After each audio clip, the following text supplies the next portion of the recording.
Hi guys, welcome back with me again in this channel. On today's tutorial, I'm gonna show you how to remove unwanted objects in a photo by using Epic Photo Editor.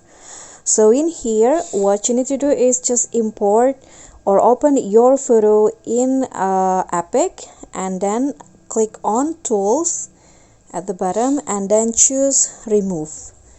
So by using this remove feature, you can easily remove an unwanted object in your photos, and here I'm going to show you how.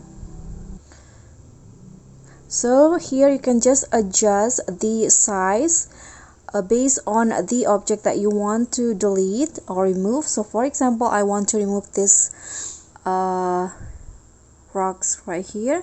Just brush it off. Epic to the removing process, and just like that the object will be removed. So here is the before and here is the after. When you're done, just click on a check icon and that's it. You can just save this photo. Okay, so that's all from me. Thank you so much for watching. Please don't forget to subscribe, click on like, comment, and also click on the thanks below. Bye.